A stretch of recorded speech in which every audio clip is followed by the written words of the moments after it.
प्रश्नः कः? कामादयः अन्तःकरणस्य धर्माः, तर्हि तेषाम् उपलब्धिः इत्युक्ते ज्ञानं, तेषां ज्ञानम् आत्मनि कथं भवति?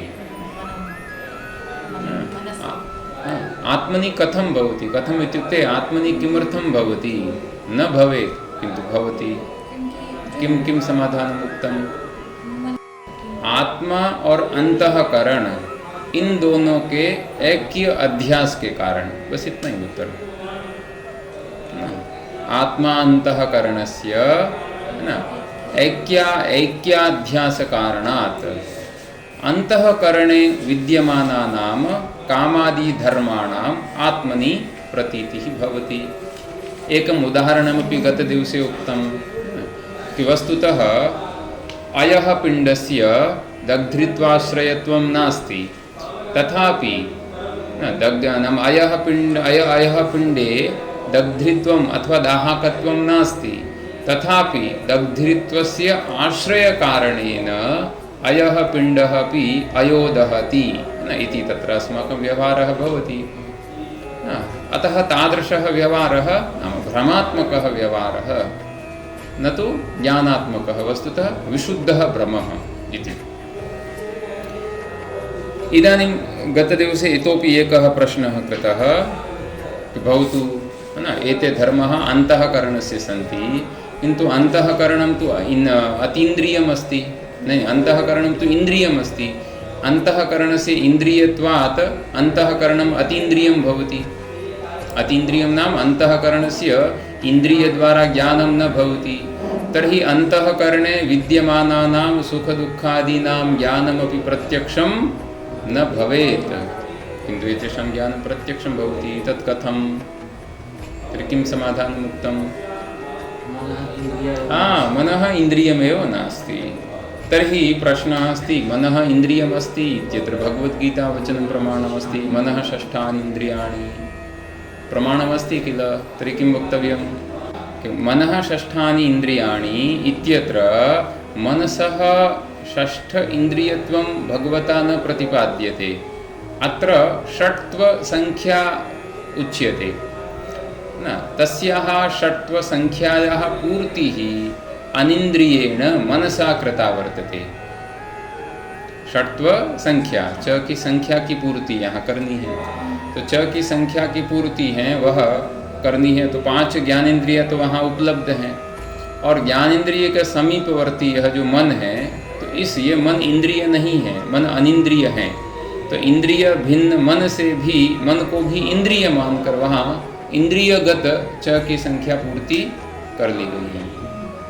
तो फिर प्रश्न हुआ कि यदि संख्या की पूर्ति करनी है ना, 6 इंद्रियों की संख्या की पूर्ति करनी है, तो इंद्रियों से ही उसकी संख्या की पूर्ति होनी चाहिए और उसी से पूर्ति होती है। और भगवान ने भी 5 ज्ञानेंद्रियों का वर्णन उसमें किया है। तो 5 ज्ञानेंद्रिय हैं, तो 5 तो ये ज्ञानेंद्रिय होगी, और एक जो है वो मन है, वो भी तो इंद्रियगत षट्त्व संख्या की पूर्ति करने के लिए यहाँ भगवान ने उसको कहा है, तो वो भी इंद्रिय ही माननी चाहिए।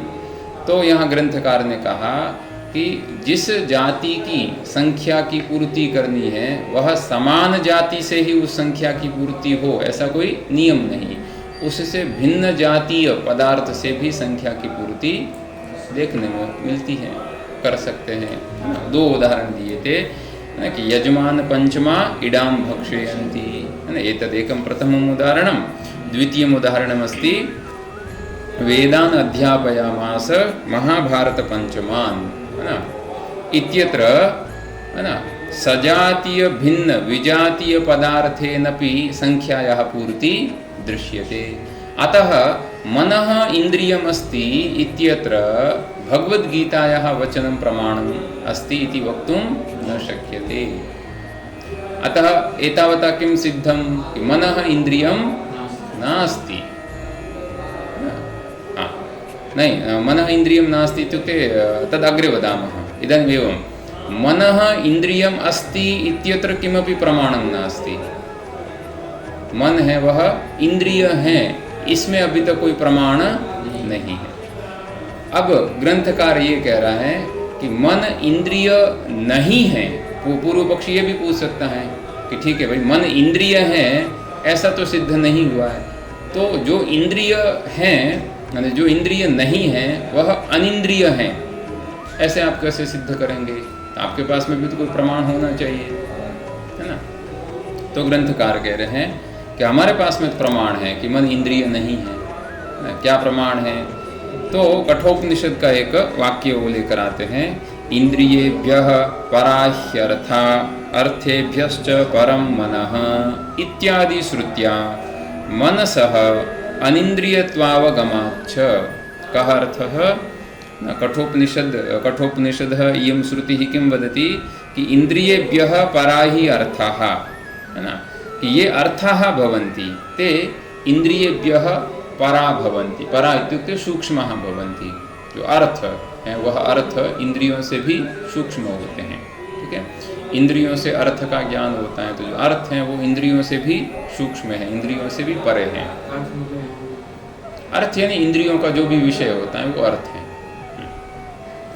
और अर्थेभ्यश्च परम मनः, और इन अर्थों से भी मन है वह परे है। इस श्रुति वाक्य में पश्यतु, है ना, एतस्मिन् श्रुति वाक्ये भगवता नाम अत्र कथम मनः इंद्रियम नास्ति कथम साध्यते।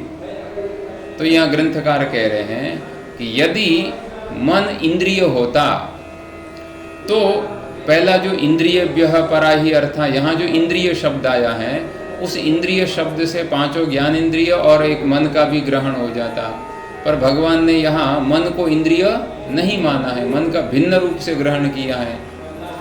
इसका मतलब ये जो मन है वह इंद्रिय नहीं है, इंद्रिय से भिन्न है। यदि भिन्न नहीं होता, मन भी इंद्रिय ही होता, तो अलग से मन का ग्रहण करने की कोई आवश्यकता ही नहीं थी। अवगम्यते? हाँ, इत्यादि श्रुत्या मनसः अनिंद्रियत्व अवगमाच्च। मन का जो अनिंद्रिय है, मनः इंद्रियम नास्ति इति अवगम्यते। अवगतम? अब पूर्व पक्षी अब इसके ऊपर प्रश्न कर रहा है कि यदि आप मन को इंद्रिय नहीं मानेंगे तो फिर सुख दुख का जो हमें प्रत्यक्ष होता है उसका कभी प्रत्यक्ष होगा ही नहीं। सुख दुख का कभी प्रत्यक्ष होगा ही नहीं, सुख दुख के प्रत्यक्षत्व की सिद्धि ही नहीं होगी। कैसे? तो उसका अर्थ यह है कि जो नैयायिक हैं उन नैयायिकों ने प्रत्यक्ष का लक्षण क्या किया है? इंद्रियार्थ सन्निकर्षजन्यम ज्ञानम प्रत्यक्षम, अथवा इंद्रियजन्यम ज्ञानम प्रत्यक्षम, ऐसा उन्होंने लक्षण किया। इंद्रियजन्य ज्ञानम प्रत्यक्षम, इंद्रियों के द्वारा जो ज्ञान उत्पन्न होता है ना, इंद्रियों का अर्थ के साथ में सन्निकर्ष से जो ज्ञान उत्पन्न होता है वह प्रत्यक्ष है। अब यहाँ मन को यदि पूर्व पक्षी कह रहा है कि मन को यदि आप इंद्रिय नहीं मानेंगे तो मन है वह अनिंद्रिय है। ऐसे अनिंद्रिय मन का जब सुख दुख इत्यादि के साथ में सन्निकर्ष होगा तो सुख दुख इत्यादि का ज्ञान तो होगा, किंतु वह ज्ञान प्रत्यक्ष नहीं होगा, क्योंकि प्रत्यक्ष का लक्षण तो क्या है? इंद्रियार्थ सन्निकर्ष जन्यम ज्ञानम प्रत्यक्षम। मन तो इंद्रिय ही नहीं है। तो ऐसा जो मन है इंद्रिय से भिन्न जो मन आप मान रहे हैं, तो ऐसे मन का सुख दुख इत्यादि के साथ में यदि सन्निकर्ष होगा तो जो ज्ञान उत्पन्न होता है, जो ज्ञान उत्पन्न होगा वह प्रत्यक्ष नहीं होगा। तो सुख दुख का प्रत्यक्ष नहीं होगा, लेकिन सुख दुख का हमें सबको प्रत्यक्ष तो होता है, ये हमारा अनुभव है ना। तदेव अत्र उच्यते न च एवं इत्युक्ते मन है उसको यदि आप इंद्रिय नहीं मानेंगे तो, है ना, मनसः अनिंद्रियत्वे, न च एवं इत्युक्ते मनसः अनिंद्रियत्वे सुखादि प्रत्यक्षस्य, यहाँ प्रत्यक्ष का अर्थ है प्रत्यक्ष ज्ञानम, है ना। सुखादि प्रत्यक्ष ज्ञानस्य यानी सुख दुख इत्यादि का जो हमें प्रत्यक्ष ज्ञान होता है उस प्रत्यक्ष ज्ञान का साक्षात्वम इत्युक्ते प्रत्यक्षत्वम न स्यात्। सुख दुखादि ज्ञानस्य प्रत्यक्षमेव न भवेत्, न सुख दुख ज्ञान का प्रत्यक्ष ज्ञान हमें नहीं होगा, न सुख दुख का फिर वो अनुमान इत्यादि के द्वारा ज्ञान होगा, किंतु सर्वेषां कृते सुख दुखादीनां प्रत्यक्षं ज्ञानमेव भवति न स्यात्। किमर्थम्? इंद्रिय अजन्यत्वात्, इंद्रिय अजन्यत्वात्, क्योंकि मन है उसको तो आपने इंद्रिय नहीं माना है। तो ये जो सुख दुख का जो ज्ञान उत्पन्न हुआ है, यह आप अभी वेदांत के मत में इंद्रिय जन्य है कि इंद्रिय अजन्य? इंद्रिय अजन्य, तो मन तो इंद्रिय नहीं है ना, आपने मन को इंद्रिय नहीं माना है, तो सुख दुख का ज्ञान कैसा होगा? इंद्रिय अजन्य। तो इंद्रिय अजन्य जो ज्ञान होता है वह प्रत्यक्ष नहीं होता है, क्योंकि इंद्रिय जन्य ज्ञान ही प्रत्यक्ष होता है, ऐसा नैयायिकों का लक्षण है। अतः सुख दुखादि नाम कदापि सुख दुखादि प्रत्यक्षस्य कदापि साक्षात्वं न भवति, प्रत्यक्षत्वम् एव न भविष्यति इति तस्य आशयः वर्तते। इति चेत न, ऐसा नहीं कहना चाहिए। न कहाँ लिखा है? इसके बाद वाला न नहीं, इस वाक्य के आरंभ में जो न शुरू हुआ था ना, ऐसा नहीं कहना चाहिए। हाँ, न च एवं, ऐसा आपको नहीं कहना चाहिए। क्या नहीं कहना चाहिए? न च एवं इत्युक्ते मनसा अनिन्द्रियत्वे सुखादि प्रत्यक्षस्य साक्षात्वं न स्याद् इंद्रिय अजन्यत्वादिति न वाच्यम, नकारस्य अत्र अन्वयः, न वाच्यम, ऐसा आप पूर्व पक्षी को नहीं कहना चाहिए। क्यों नहीं कहना चाहिए? तो यहाँ वेदांती कहता है कि आप नैयायिकों ने जो प्रत्यक्ष का लक्षण माना है, प्रत्यक्ष का जो लक्षण किया है, वो आपने अपनी परिभाषा के अनुसार किया है, वो आपने अपनी समझ के अनुसार, आपने अपनी परिभाषा के अनुसार प्रत्यक्ष का लक्षण किया है ना। आपका जो लक्षण, आपने जो लक्षण किया है वो सभी का सभी माने, ऐसी कोई राजज्ञा तो नहीं है। आपको जैसा समझ में आया उसके अनुसार आपने लक्षण किया, है ना। आपका जो लक्षण, आपने जो प्रत्यक्ष का लक्षण किया है वैसा हम नहीं मानते हैं, प्रत्यक्ष का लक्षण ही आपका हम नहीं मानते हैं। क्या? नहीं इंद्रिय जन्यत्वेन ज्ञानस्य साक्षात्वम। तो भाई क्यों नहीं मानते हैं नैयायिक? ऐसा प्रश्न करेगा। आपने, हमने जो लक्षण माना है, बनाया है प्रत्यक्ष का, उसमें तो अतिव्याप्ति, अव्याप्ति, असंभव, है ना, सभी प्रकार के दोषों का निराकरण करके निर्दुष्ट लक्षण बनाया है। तो निर्दुष्ट लक्षण बनाया तो आप क्यों नहीं मान रहे हैं? ऐसा उसका प्रश्न है। तर्हि ग्रंथकारः किं वदति? नहीं इंद्रिय जन्यत्वेन ज्ञानस्य साक्षात्वम। ना, ग्रंथकार कहते हैं कि इंद्रिय जन्य ज्ञान प्रत्यक्ष होता है, ऐसा आप नैयायिकों का जो लक्षण है ना, वो वस्तुतः ठीक नहीं है। क्यों ठीक नहीं है? तो ग्रंथकार कहते हैं अनुमित्यादेरपि मनोजन्यतया साक्षात्वापत्ते, कि आपका ये जो लक्षण है, इस लक्षण में आप नैयायिक हैं, वो कहते हैं कि कोई दोष नहीं है, लेकिन हम कहते हैं कि इसमें दोष है। क्या दोष है? तो ग्रंथकार कहते हैं कि अनुमित्यादिरपि, जो अनुमिति इत्यादि ज्ञान है, अनुमिति इत्युक्ते अनुमितिकरणम अनुमानम, तद अनुमानेन जायमानम यद् ज्ञानम भवति तद अनुमिति। ऐसी जो अनुमिति है, तो अनुमिति है वो भी तो किससे उत्पन्न होती है? मन से उत्पन्न होती है। मन वहाँ भी कारण है या नहीं है? मन कारण है। तो अनुमिति है, वो अनुमिति भी मनोजन्य है या नहीं है? और न्याय के अनुसार मन इंद्रिय है या नहीं है? है। तो अनुमिति है वो भी इंद्रिय जन्य है कि इंद्रिय अजन्य? इंद्रिय जन्य है। तो फिर आपके लक्षण के अनुसार जो इंद्रिय जन्य होता है, जो इंद्रिय जन्य ज्ञान होता है, वो प्रत्यक्ष होता है। तो अनुमिति ज्ञान भी इंद्रिय जन्य ही हुआ है। तो अनुमिति को भी आप प्रत्यक्ष मानिए। परो तो वह्निमान इति प्रत्यक्षम ज्ञानम भवेत्, किंतु भवन्तः न स्वीकुर्वन्ति। अवगम्यते? है ना। अतः अनुमित्यादिरपि मनोजन्यतया साक्षात्वापत्तेः, एक तो ये दोष आएगा। दूसरा, ईश्वर को सभी विषयों का ज्ञान रहता है। परमात्मा ईश्वरः सर्वज्ञः वर्तते न, तस्य कृते, ईश्वरस्य कृते सर्वं ज्ञानम् अस्ति। सर्वम् इत्युक्ते भूत वर्तमान भविष्यकालीनं सर्वं ज्ञानम् ईश्वरस्य कृते अस्ति। अनन्तरम् ईश्वरस्य यद् ज्ञानं, सर्वं यद् ज्ञानं वर्तते, तत् सर्वमपि ज्ञानं प्रत्यक्षात्मकम् अस्ति। हमारा सारा का सारा ज्ञान प्रत्यक्षात्मक नहीं होता है। कुछ प्रत्यक्षात्मक हैं, कुछ अनुमित्यात्मक हैं, कुछ उपमानात्मक हैं, कुछ आगमात्मक हैं, कुछ ज्ञान है वो यथार्थ हैं, कुछ अयथार्थ हैं, कुछ स्मृत्यात्मक ज्ञान है, कुछ अनुभवात्मक ज्ञान है, बहुत। किंतु ईश्वर है, उस ईश्वर को जो भी ज्ञान होता है वो सारा का सारा ईश्वर का ज्ञान यथार्थ है, ईश्वर के लिए कहीं यथार्थ ज्ञान नहीं है। और ईश्वर को भूत, वर्तमान और भविष्य, इन तीनों ही कालों का जो ज्ञान है वह प्रत्यक्ष होता है। तो ईश्वर को भी प्रत्यक्ष ज्ञान होता है, तो आपका जो प्रत्यक्ष लक्षण है वो वहाँ भी तो जाना चाहिए। तो आपका प्रत्यक्ष लक्षण क्या है? इंद्रिय जन्यम ज्ञानम प्रत्यक्षत्वम। अब जो ईश्वर है उस ईश्वर की तो कोई इंद्रिया ही नहीं है। हमारी जैसे चक्षु, श्रोत्र, घ्राण इत्यादि इंद्रियां, ईश्वर की तो इंद्रिया ही नहीं है।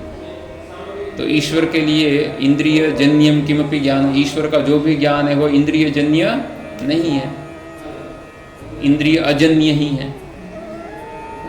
तो फिर ईश्वर का जो ज्ञान है वह प्रत्यक्ष नहीं हो पाएगा कभी आपके इस लक्षण के अनुसार। किंतु ईश्वर से सर्वमपि ज्ञानम प्रत्यक्षमस्ति। इसलिए आपने ये जो प्रत्यक्ष का लक्षण दिया है, इंद्रियार्थ सन्निकर्षजन्यम ज्ञानम तद वस्तुतः भवतां प्रक्रियानुसारं भवन्तः एतत् लक्षणं वदन्ति, किंतु वस्तुतः लक्षणं नास्ति, है ना। इसी दोष के कारण नैयायिकों ने फिर एक प्रत्यक्ष का दूसरा लक्षण किया था। उन्होंने क्या लक्षण? ज्ञान अकरणक ज्ञानत्वम प्रत्यक्षत्वम, ऐसा वो लक्षण करते हैं दूसरा। से तर्क संग्रह में नहीं है ना, क्योंकि फिर उसकी थोड़ा सिद्धांत मुक्तावली में थोड़ा ऊपर का विचार है, तो सिद्धांत मुक्तावली में ये लक्षण किया।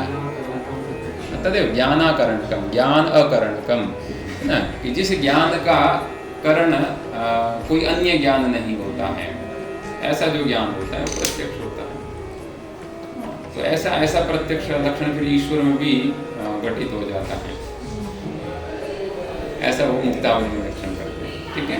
पर अभी आरंभ में इंद्रियार्थ सन्निकर्षजन्यम अथवा इंद्रियजन्यम ज्ञानम प्रत्यक्षम, उसका ही विचार यहाँ करते हैं। अस्तु,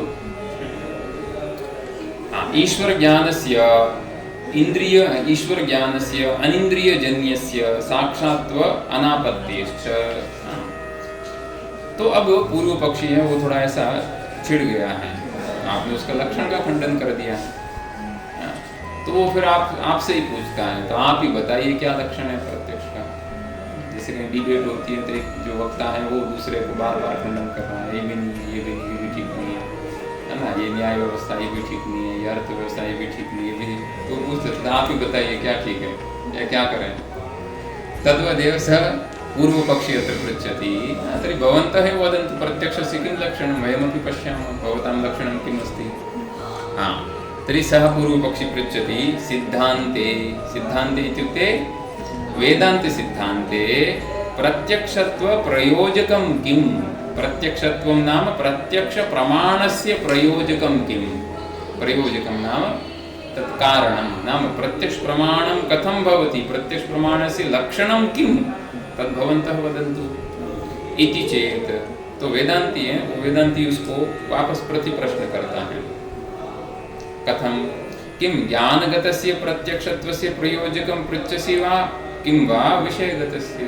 तुम कौन से प्रत्यक्ष का लक्षण पूछना चाहते हो हमसे, कौन से प्रत्यक्ष का लक्षण पूछना चाहते हो।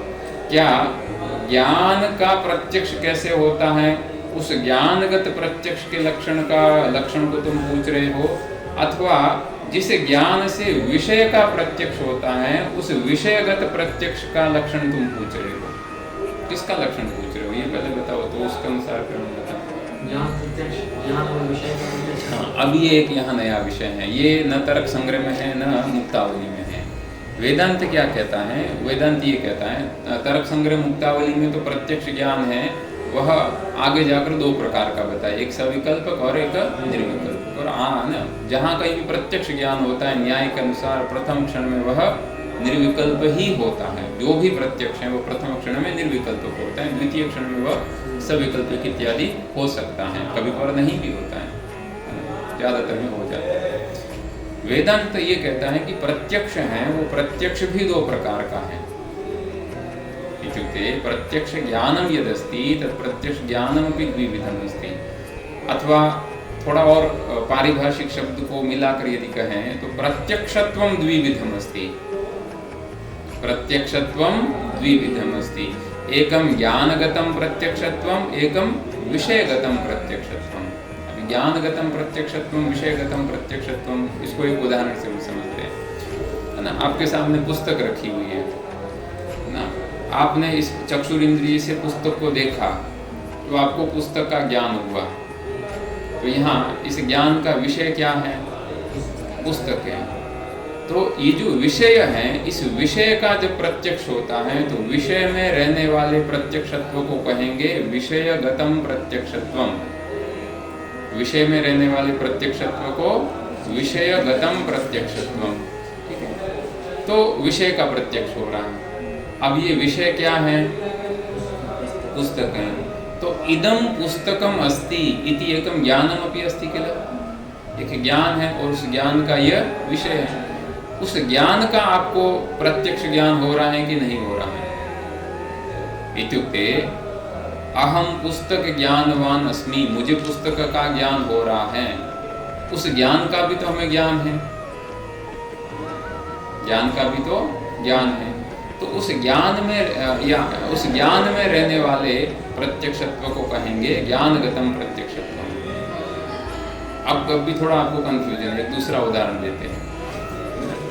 पर्वतो वह्निमान धूमात यहाँ से ले लेते हैं ना। तो पर्वतो वह्निमान धूमात, ठीक है। तो यहाँ यानी पर्वत में अग्नि है। तो यहाँ ज्ञान का विषय क्या है? अग्नि है। उस अग्नि विषय का प्रत्यक्ष ज्ञान हो रहा है क्या? नहीं हो रहा है। यानी अभी जो विषय है उस विषय में प्रत्यक्षत्व नहीं है, किंतु पर्वत में अग्नि है ऐसा आपको जो ज्ञान हो रहा है, उस ज्ञान का आपको प्रत्यक्ष हो रहा है कि नहीं हो रहा है? कि मुझे ऐसा ज्ञान है, उस ज्ञान का आपको प्रत्यक्ष अनुभव हो रहा है कि नहीं हो रहा है? अनुभव हो रहा है। तो वहाँ जो ज्ञान जो है उस ज्ञान का हमें प्रत्यक्ष हो रहा है, तो वहाँ ज्ञानगतम प्रत्यक्षत्वम अस्ति, किंतु विषयगतम प्रत्यक्षत्वम नास्ति। अत्र तु विषयगतम प्रत्यक्षत्वमपि अस्ति, ज्ञानगतम प्रत्यक्षत्वमपि अस्ति। एवं रूपेण प्रत्यक्षत्वम द्विविधम् अस्ति, एकं ज्ञानगतम एकं विषयगतम। अतः सिद्धांती नैयायिकं प्रति पृच्छति, है ना, त्वं किं पृच्छसि? किं त्वं ज्ञानगतस्य प्रत्यक्षस्य प्रयोजकं पृच्छसि उत विषयगतस्य प्रत्यक्षत्वस्य प्रयोजकं किं पृच्छसि? तद आदौ वद। अब पूर्व पक्षी हैं, उसके लिए नया विषय है, तो वह यही कहता है, ठीक है, आप ज्ञानगत प्रत्यक्ष का लक्षण बता दीजिए पहले। नाम ज्ञानस्य प्रत्यक्षत्वं कथं भवति तद आदौ उच्यताम्। तदा ग्रंथकारः वदति आद्ये नाम ज्ञानगतं प्रत्यक्षत्वं। ज्ञानगतं प्रत्यक्षत्वं एतस्य लक्षणम् उच्यते। आद्ये प्रमाण चैतन्यस्य विषयावच्छिन्न चैतन्याभेदः, है ना, इति ब्रूमः, इति वयं वदामः। इत्युक्ते कि जो प्रमाण चैतन्य है, उस प्रमाण चैतन्य का विषयावच्छिन्न चैतन्य के साथ में जब अभेद होता है तब ज्ञान का प्रत्यक्ष होता है। अभी प्रमाण चैतन्य क्या है, विषय चैतन्य क्या है, इन दोनों का अभेद क्या है, इसको, ये सारे पारिभाषिक शब्द है, इसको समझना जरूरी है ना। यहाँ तक समझ में आया? हम शनि शनैः पाठयामि। अगर समझ में नहीं आए तो पूछ लेना, नहीं तो कल आकर के पूछूंगा तो फिर ना मिलता। किं ज्ञानस्य तद्दिने तो प्रत्यक्षत्वं जातं किन्तु अद्य परोक्षत्वमेव अस्ति, तथा न भवेत्। तो आप ऐसा समझिए कि वस्तुतः प्रत्यक्ष प्रमा किसको कहा है? तत्तु प्रमायाः लक्षणम् अस्ति। प्रमायाः लक्षणम् अनधिगत अबाधितार्थ विषय ज्ञानत्वं प्रमायाः लक्षणं प्रमात्वं। किं नाम प्रत्यक्ष प्रमाणं? तर्हि ग्रन्थकारेण उक्तमासीत् प्रत्यक्ष प्रमायाः करणं प्रत्यक्ष प्रमाणं। तर्हि पुनः प्रश्नः, का नाम प्रत्यक्ष प्रमा? तर्हि ग्रन्थकारेण किम् उक्तं? प्रत्यक्ष प्रमा च अत्र चैतन्यमेव। जो चैतन्य है वो चैतन्य ही प्रत्यक्ष प्रमा है। जो चैतन्य है वो प्रत्यक्ष प्रमा है, यानी वह ज्ञान स्वरूप है। अब ये जो चैतन्य है, यानी जिसको ब्रह्म कहिए या चैतन्य कहिए, जो चैतन्य है वो सर्वत्र है, चैतन्य सर्वत्र है, किंतु उस चैतन्य की अभिव्यक्ति जहाँ जहाँ होती है उसके आधार पर उस चैतन्य का नाम भी बदलता रहता है। तस्य चैतन्यस्य अभिव्यक्तिः यत्र यत्र भवति तत्र तत्र तस्य नाम भिन्नं भिन्नं भवति। इदानीं ज्ञानस्य प्रक्रिया वर्तते। तर्हि एवं पश्यामः। इदानीं चिन्तयतु, कश्चन पुरुषः वर्तते देवदत्तः। सः देवदत्तः एकं घटं पश्यति। तर्हि इदानीं घटः ज्ञानस्य विषयः वर्तते। घटः विषयः वर्तते। इदानीम् एतत् चैतन्यम् अस्ति, तत् चैतन्यं सर्वत्र अस्ति। तर्हि चैतन्यं तस्मिन् देवदत्ते अस्ति वा नास्ति? किं वक्तव्यम्? अस्ति, देवदत्ते अस्ति। तत् चैतन्यं घटे अस्ति वा नास्ति? घटे नास्ति, घटे अपि अस्ति। तत् चैतन्यं पटे अस्ति वा नास्ति? पटे की अस्ति, है ना। घट निर्माण किंचित पटेगा बन जाता है हमेशा। इदानीं चिन्तयतु, अत्र देवदत्तः कश्चन वर्तते। एषः देवदत्तः, है ना। एवं करोतु। इदानीं देवदत्त के 3 पैर हैं। नहीं, हाथ और 3 पैर। एवं इदानीं पश्यतु न, ऐसे हम कर देते हैं। इदानीं देवदत्तः यदा चक्षुरिन्द्रियमपि चिन्तयतु न, चक्षुरिन्द्रियमस्ति। चक्षुषा यदा सः घटं पश्यति, चक्षुषा यदा घटं पश्यति, अनन्तरं चिन्तयतु अंतःकरणं तस्य अत्र अस्ति, अंतःकरणं। तो यहाँ क्या एक पारिभाषिक शब्दावली आती है कि विषय का ज्ञान जिस साधन से होता है उस साधन को हम क्या कहते हैं? प्रमाण। ठीक है। और प्रमाण के द्वारा जिस विषय का ज्ञान होता है उस विषय को हम कहते हैं प्रमेयः। और प्रमाण के द्वारा इस प्रमेय का ज्ञान जिसको होता है वह प्रमाता। तो यहाँ प्रमाता कौन है? देवदत्त है प्रमाता। तो इसको त्रिपुटी कहते हैं। प्रमाता, प्रमाणम, प्रमेय। प्रमेय कहिए अथवा विषय कहिए। ओके। प्रमाता कहिए अथवा ज्ञाता कहिए, प्रमाणम कहिए या साधन। ठीक है। प्रमाणम कहिए संगीत। अब ये जो चैतन्य है, ये चैतन्य तो सर्वत्र है। तर्हि चैतन्यम घटेपि अस्ति, चक्षुरिन्द्रियेपि अस्ति, देवदत्तेपि अस्ति, अन्यत्र सर्वत्र अस्ति। तर्हि चैतन्यं यदा प्रमेये यद् चैतन्यम् अस्ति तस्य नाम भवति प्रमेय चैतन्यम् अथवा विषय चैतन्यम्। अवगम्यते? प्रमाणे यद् चैतन्यम् अस्ति तस्य नाम भवति प्रमाण चैतन्यम्। प्रमातरि यद् चैतन्यं भवति तस्य नाम प्रमातृ चैतन्यम, है ना। विकारांत शब्द है ना, तो समास होगा तो विकार, प्रमातृ चैतन्यम। अब ग्रंथकार ने क्या पूर्व पक्षी ने प्रश्न पूछा था, है ना, कि आप ज्ञानगत का प्रत्यक्ष का लक्षण बताइए ना। तो सिद्धांती ने पहले तो ये कहा था कि तुम भाई किस प्रत्यक्ष का लक्षण पूछ रहे हो? हमारे यहाँ प्रत्यक्षत्व 2 तरह का है। एकम तो ज्ञानगतम प्रत्यक्षत्वम, एकम विषयगतम प्रत्यक्षत्वम। आद्ये नाम ज्ञानगत प्रत्यक्षत्वस्य त्वं लक्षणं पृच्छसि तर्हि प्रमाण चैतन्यस्य विषयावचिन्न चैतन्याभेदः। ये पंक्ति है ना। प्रमाण चैतन्य का विषयावचिन्न चैतन्य के साथ में अभेद, यानी जब ये प्रमाण चैतन्य और यह विषय चैतन्य अभी अलग अलग है। प्रमाण चैतन्यम प्रमाणे अस्ति, है ना, विषय चैतन्यम विषये अस्ति। तो ये जो दोनों चैतन्य अलग अलग हैं, इन दोनों चैतन्य का जब अभेद हो जाए तब ज्ञान का प्रत्यक्ष होगा। अभेद यानी ये दोनों चैतन्य एक हो जाएं। ना, एक कैसे हो जाए तो आप ऐसा समझ लीजिए, है ना। मान लीजिए कि जैसे अत्र एकः घटः वर्तते, तस्मिन् घटे आकाशः वर्तते, बहिः एकः घटः वर्तते, घटे आकाशः वर्तते, एषः प्रकोष्ठः अस्ति, प्रकोष्ठेपि आकाशः वर्तते।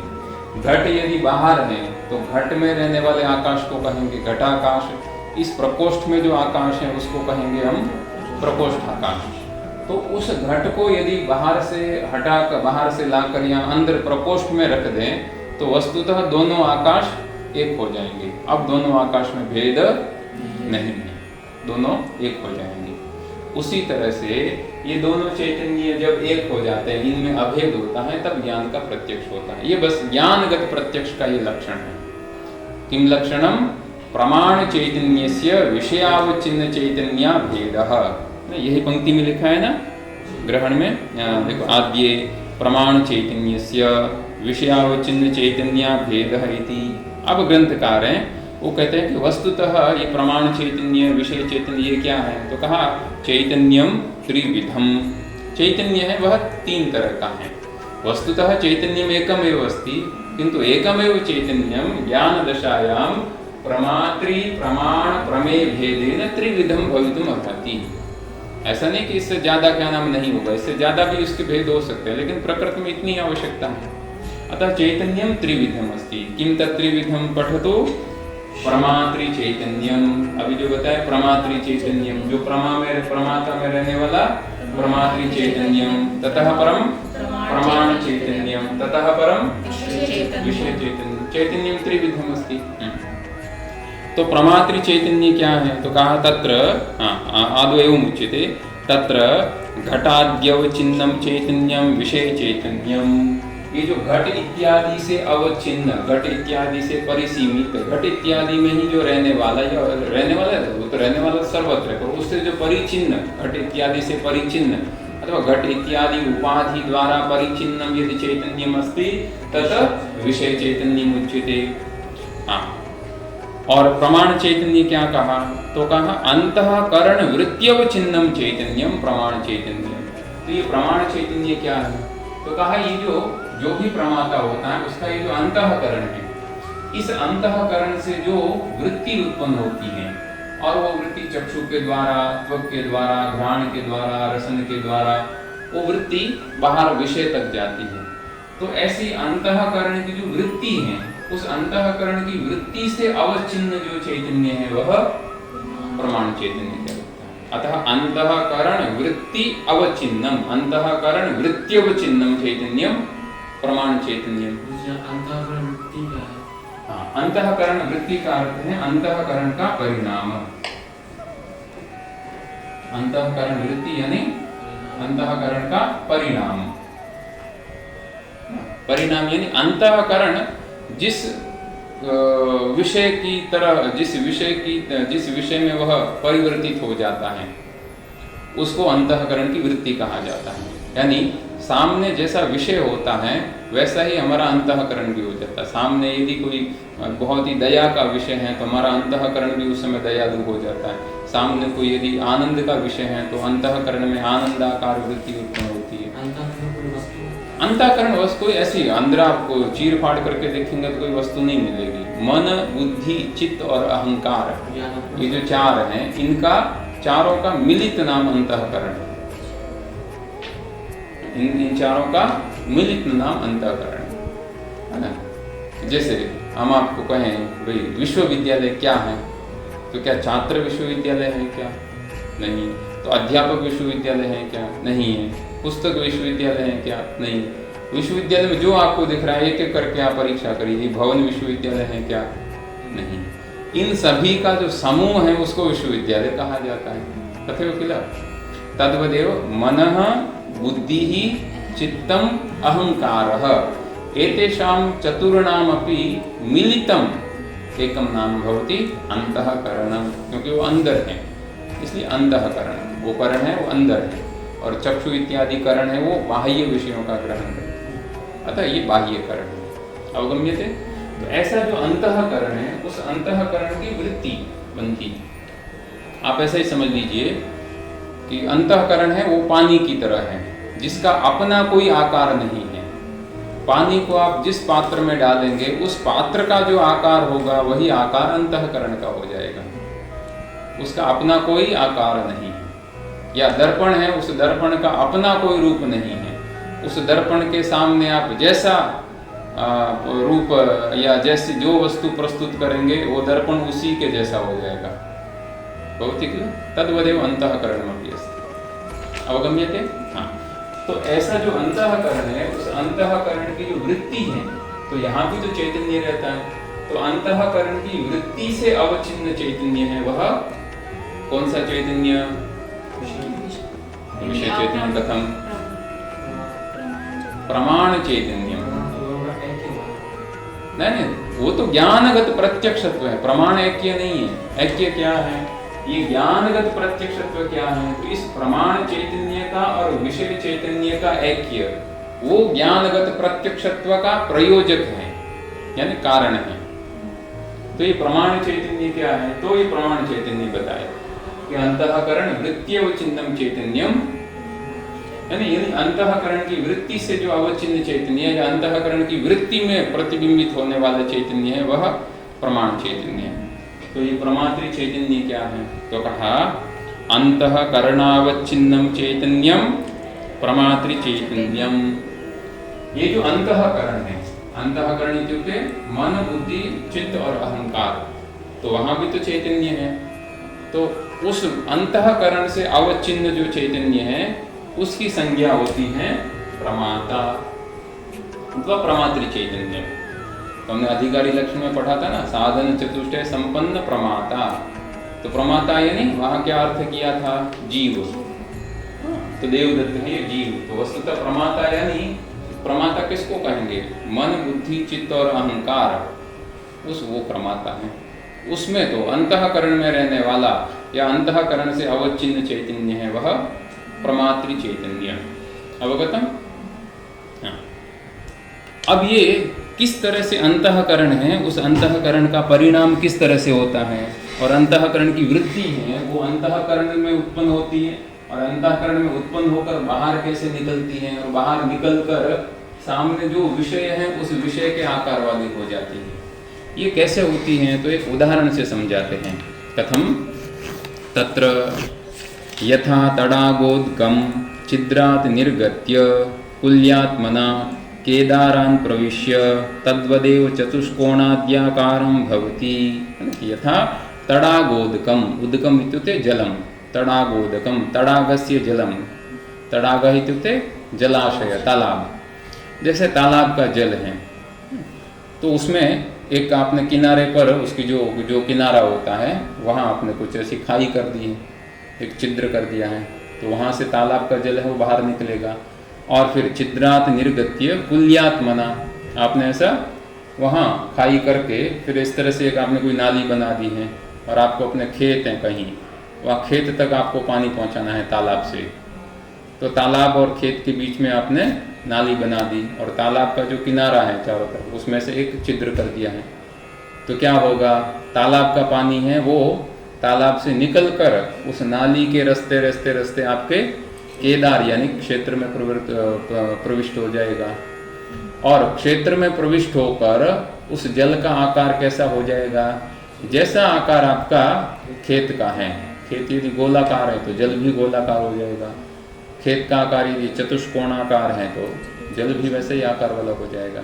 तदेव उच्यते कि तद्यथा तडागोदकम छिद्रात् निर्गत्य कुल्यात्मना केदारान् प्रविश्य तद्वदेव चतुष्कोणाद्याकारं भवति तथा तद्वत् तैजसम अंतःकरणमपि। जो अंतःकरण है वह अंतःकरण भी, और अंतःकरण कैसा है? तैजसम, तैजसम यानी अंतःकरण तेजो द्रव्य है, तेज से उत्पन्न हुआ है। अंतःकरण में तेज का प्राधान्य है। अंतःकरण भी पांच भौतिक हैं, है ना, आकाश, वायु, तेज, जल, पृथ्वी, इनसे उत्पन्न हुआ, लेकिन उसमें तेज है, उस तेज तत्व की प्रधानता है, इसलिए अंतःकरण तैजसम तदुच्यते। अतः तैजसम अंतःकरणमपि चक्षुरादि द्वारा, चक्षुरादि यानी इंद्रियाणि सन्ति तद्वारा निर्गत्य बहिर्गत्वा बहिर्कुत्र गत्वा घटादि विषयदेशं गत्वा, पुरतः घटपट इत्यादि ये विषयाः सन्ति, अतः घटादि विषयदेशं गत्वा अन्तःकरणं कथं भवति? घटादि विषयाकारेण परिणमते। नाम अंतःकरणं घटादि विषयाकारेण, घटादि विषय आकारेण परिणमते। नाम अंतःकरणं यद् भवति तद् अंतःकरणं है न, विषयिताश्रयो भवति अंतःकरणं। नाम घटपटादि यादृशः विषयः वर्तते तद्वदेव अंतःकरणं भवति, तत्र आश्रयं स्वीकृत्य तद्वदेव अंतःकरणमपि भवति। स एव परिणामः वृत्तिः इति उच्यते। अब ये जो वृत्ति शब्द आया था ना, ये वृत्ति किसको कहते हैं? तो कहा स एव परिणामः, अंतःकरण का ये जो परिणाम है, परिणाम यानी इस तरह से विषय के रूप में बदलना, इसको ही वृत्ति शब्द से यहाँ कहा जाता है। ठीक है। अब आगे कहा अनुमित्यादि स्थले तु न अंतःकरणस्य वन्यादि देश गमनम।